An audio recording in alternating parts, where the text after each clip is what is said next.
Good morning all of you. Welcome to class M A previous students. देखिए girls, हम लोग आज class में नया टॉपिक शुरू कर रहे हैं। आज का हमारा टॉपिक है शक्तिवाद। देखिए, जिस तरह हम लोगों ने वैष्णववाद पढ़ा, शैववाद पढ़ा, उसी तरह आज हम शक्तिवाद पढ़ेंगे। जो हिंदू धर्म के 3 संप्रदाय हैं, इन तीनों संप्रदायों में जो 2 संप्रदाय हम पढ़ चुके हैं, तीसरा संप्रदाय है शक्तिवाद। ठीक है, तो शक्तिवाद के बारे में हम लोग जानते हैं। देखिए, शक्तिवाद इस संप्रदाय में क्या है, जो सर्वशक्तिमान है उसको क्या माना गया है, देवी माना गया है, न कि पुरुष। सर्वशक्तिमान को देवी मानकर देवी के रूप में उसको पूजा जाता है। देखिए, इससे पहले हम लोगों ने वैष्णववाद पढ़ा। वैष्णववाद में हमने सर्वशक्तिमान वैष्णव अनुयायियों ने किसको माना है, विष्णु को, और शैव अनुयायियों ने शिव को। और दोनों क्या है, विष्णु और शिव दोनों पुरुष हैं। ठीक है, तो जो तीसरा संप्रदाय है शक्तिवाद, ये सर्वशक्तिमान किसको मानता है, देवी को मानता है। ठीक है, और इस संप्रदाय में अनेक देवियों की मान्यता है। जैसे हम लोगों ने विष्णु के अवतार पढ़े, शिव के अवतार पढ़े। ठीक है, तो इस संप्रदाय में भी अनेक देवियों की मान्यता है। और ये सारी देवियां क्या है, एक ही देवी का रूप है, अलग अलग एक ही देवी के रूप हैं। ठीक है, तो और ये सारे रूप एक ही देवी को, एक ही शक्ति को प्रकट करते हैं। ठीक है, और शक्तिवाद संप्रदाय में हमें अनेक मान्यताएं या अनेक परंपराएं मिलती हैं, जिसमें इस देवी के जो रूप है उसे लक्ष्मी से लेकर भगवती काली तक माना गया है। कि ये जो 9 देवियां हैं, ये जो देवियों के अलग अलग रूप है, ये उस एक ही शक्ति के अलग अलग रूप हैं। ठीक है, देखिए, इस संप्रदाय के अनेक लोग अपनी इस देवी का संबंध विष्णु और शिव से भी मानते हैं।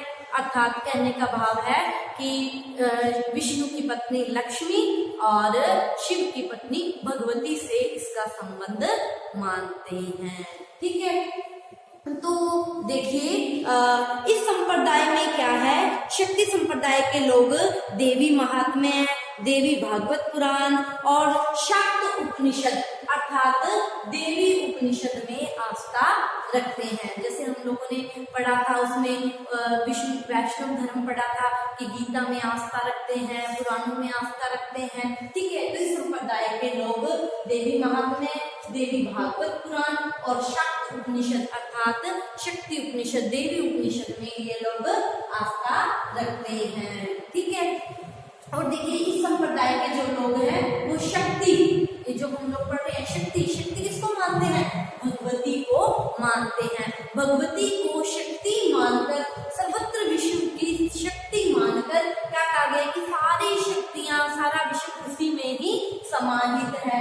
शक्ति अर्थात भगवती शक्ति की ये उपासना करते हैं। और क्या कहते हैं कि ये शक्ति धर्म वाले क्या कहते हैं, शक्ति की साधना ही विज्ञान, शक्ति की साधना का विज्ञान। शक्ति धर्म को क्या कहते हैं, शक्ति की साधना का विज्ञान कहते हैं।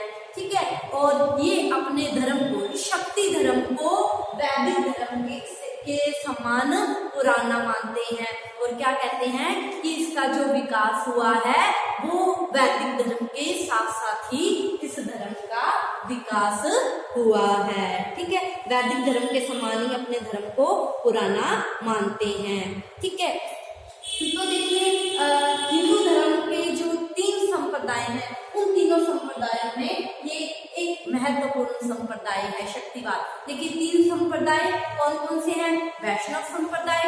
वैष्णव संप्रदाय में सर्वशक्तिमान किसको माना गया, विष्णु को मानकर विष्णु की उपासना की जाती है। और दूसरा है शैव संप्रदाय। शैव संप्रदाय में सर्वशक्तिमान किसको माना गया है, शिव को माना गया है, शिव की उपासना की जाती है। ठीक है, वैष्णव वाले वैष्णव कहलाते हैं, और शैव वाले शैव संप्रदाय के लोग कहते हैं जो शिव की आराधना करते हैं। और तीसरा जो है वो है शक्तिवाद। ठीक है, तो 3 संप्रदाय हो गए ना, वैष्णववाद, शैववाद और शक्तिवाद। और ये जो शक्तिवाद है, ये सर्वशक्तिमान देवी को मानकर भगवती देवी की आराधना करते हैं, ठीक है। और ये लोग शक्ति के अनुयायी भगवती शक्ति को ही सर्वश्रेष्ठ मानकर उसकी शक्ति की पूजा करते हैं, ठीक है। अब देखिए ये जो शक्ति संप्रदाय है ये दक्षिण एशिया में ज्यादा इसका प्रचार हुआ। दक्षिण एशिया में विभिन्न देवियों को नामित करने वाला संप्रदाय है, ठीक है। और इसका जो केंद्र बिंदु है वो है देवी की आराधना या देवी की पूजा, ठीक है। अब देखिए मैंने आप लोगों को बताया कि इस संप्रदाय के जो अनुयायी हैं वो क्या कहलाते हैं, शाक्त कहलाते हैं। जैसे वो वैष्णव कहलाए थे, शैव कहलाए थे, और ये जो शक्ति की उपासना करने वाले शक्ति धर्म के अनुयायी हैं ये क्या कहलाते हैं, शाक्त कहलाते हैं।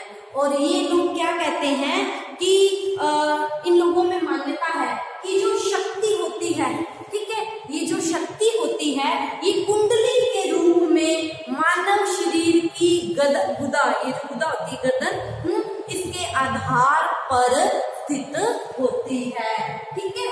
क्योंकि हर व्यक्ति में शक्ति होती है और ये शक्ति कुंडली के रूप में हर व्यक्ति की जो गुदा होती है यहाँ पर आधारित होती है, ठीक है। और इस शक्ति को जगाया भी जा सकता है, जटिल ध्यान और अनुष्ठान के माध्यम से इस कुंडली शक्ति को जागृत किया जाता है, ठीक है। और जब ये जागृत हो जाती है कहाँ से शुरू होती है, शरीर में हमारी जो सुषुम्ना नाड़ी होती है वहां से शुरू होकर नीचे से शुरू होकर सुषुम्ना नाड़ी से और विभिन्न जो चक्र होते हैं इन चक्रों को क्रॉस करती हुई ये जो शीर्ष होता है, सिर होता है, सिर के ऊपर इसका अंतिम जो चक्र होता है अंतिम चक्र में प्रवेश कर जाती है।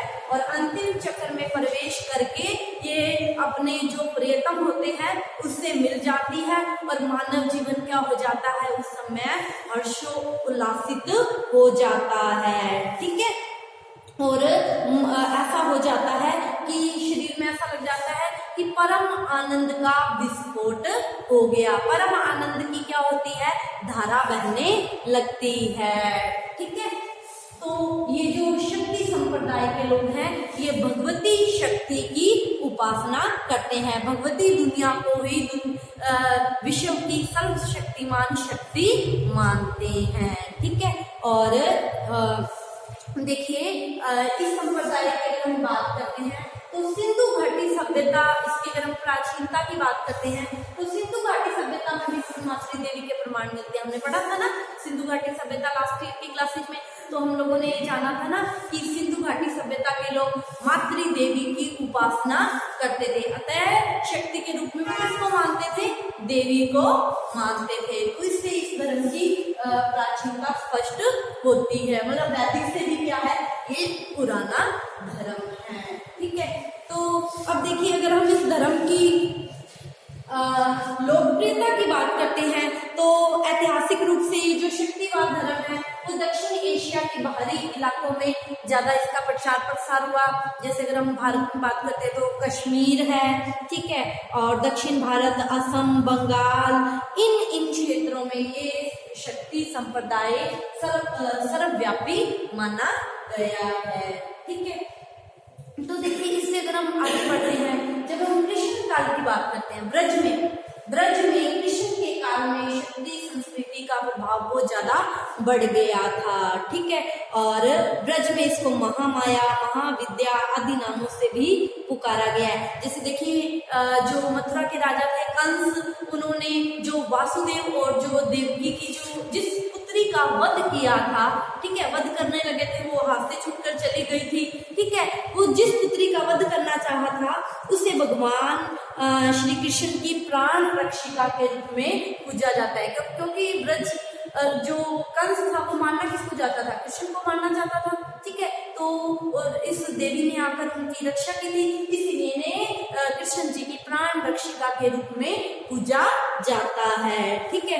अब अगर हम द्वारिका की बात करते हैं तो द्वारिका में जो भगवान द्वारकानाथ है उसके शिखर पर जो चर्चित सिंदूरी आकर्षण वाली जो देवी प्रतिमा है उसे भगवान श्री कृष्ण की क्या माना गया है, भगनी माना गया है, और वो सदा उनके शीश पर विराज होकर उनकी रक्षा करती है। ठीक है, तो इस तरह ब्रज, तो अगर हम ब्रज की बात करते हैं तो ये देवी तांत्रिकों का 100 वर्ष पुराना गढ़ है।